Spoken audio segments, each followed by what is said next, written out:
അവനെ MBBS പഠിപ്പിച്ചു.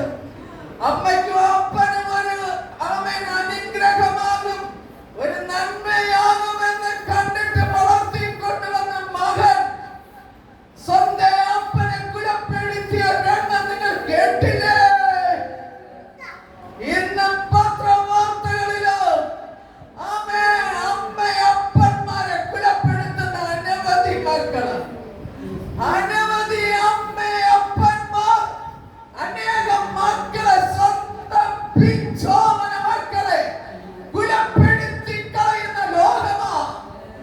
ചില അമ്മമാരുണ്ടല്ലോ, സ്വന്തം കുഞ്ഞുങ്ങളെ കുലപ്പെടുത്തിയിട്ട് മറ്റൊരു കാമുകത്തോട് ഒളിച്ചോടുകയും.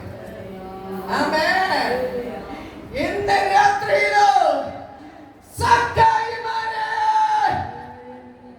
വേഗത്തിൽ ഇറങ്ങി വാ.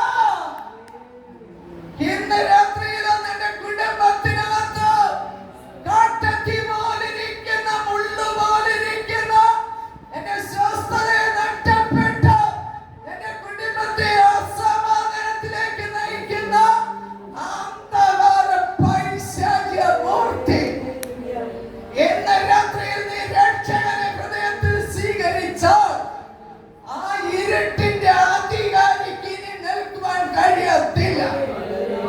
ഇരുട്ടിന്റെ അധികാരികളെ സ്വർഗ്ഗം വെട്ടിമാറ്റുവാൻ പോലെയാ.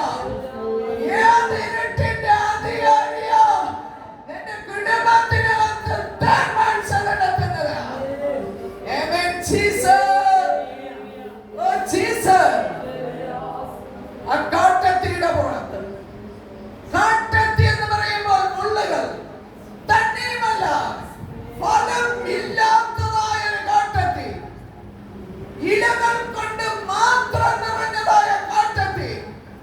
മറ്റുള്ളവർ നോക്കുമ്പോൾ ഒരു കുഴപ്പവുമില്ല, പുറമെ മറ്റുള്ളവർ കാണുമ്പോൾ മനോഹരമായ വീടുണ്ട്, കാറുണ്ട്, വാഹനങ്ങൾ ഇഷ്ടംപോലെയുണ്ട്, ലോറിയുണ്ട്, നല്ല സെറ്റപ്പിൽ ഇറങ്ങി നടക്കുന്നു. പക്ഷേ പുറമെ കാണുന്ന ഒരു കുഴപ്പവുമില്ല. അവരുടെ ഹൃദയത്തിന്റെ അകത്തളങ്ങളിലോ കുടുംബത്തിനകത്ത് സ്വസ്ഥത നഷ്ടപ്പെട്ട് മരണത്തിന് വേണ്ടി ആഗ്രഹിക്കുന്ന ചില കുടുംബങ്ങളെ, ഇലകൾ മാത്രം, ഫലം ഇല്ല, എല്ലാം ശൂന്യം, എല്ലാം ശൂന്യതയാ, എല്ലാം കണ്ണുനീരാ, എല്ലാം ഒറ്റപ്പെടലാ, എല്ലാം നിന്ദയാ, എല്ലാം പരിഹാസമാ, എല്ലാം ഒരാളെ തകർപ്പെടുകയാ. നിന്റെ കുടുംബത്തിൽ ഇത് സംഭവിക്കുമ്പോൾ മറ്റുള്ളവർക്ക് അതൊരു കളിയായി കാണുകയാ. ആമേൻ. കൂടെ ചിരിച്ചിട്ട്, കൂടെ കരഞ്ഞിട്ട്, അപ്പുറത്ത് ചെന്ന് ഇവർക്കിത് സംഭവിച്ചത് നന്ന് എന്ന് പറഞ്ഞ, ആമേൻ, നിന്നെ നോക്കി പുച്ഛിക്കുന്ന കുടുംബങ്ങളെ, ആമേൻ. സഭാപ്രസംഗിയുടെ പുസ്തകം പറയുന്നില്ലേ, ഈ ലോകത്തിൽ നീ കാണുന്ന ചിരി ഇതൊക്കെ മായ, മായ, മായ, മായ.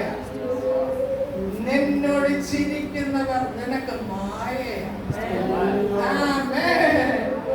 നമ്മൾ ധ്യാനിക്കാൻ നമുക്കൊരു ആശ്രയമാണെന്ന്, നമ്മൾ ധ്യാനിക്കാൻ നമ്മുടെ കട്ടളയുടെ നടുവിൽ അവർ ഇറങ്ങി വരുമെന്ന്. No! നിന്റെ കട്ടളയുടെ നടുവിൽ ഇറങ്ങി വരുന്ന ഒരു രക്ഷകനെയോ ഞാൻ ഈ രാത്രികാലം വിളിച്ചറിയുകയാണ്. ആമേൻ. നീ കട്ടളയുടെ നടുവിൽ നടന്നാൽ നിന്നെ ജീവിപ്പിക്കുന്ന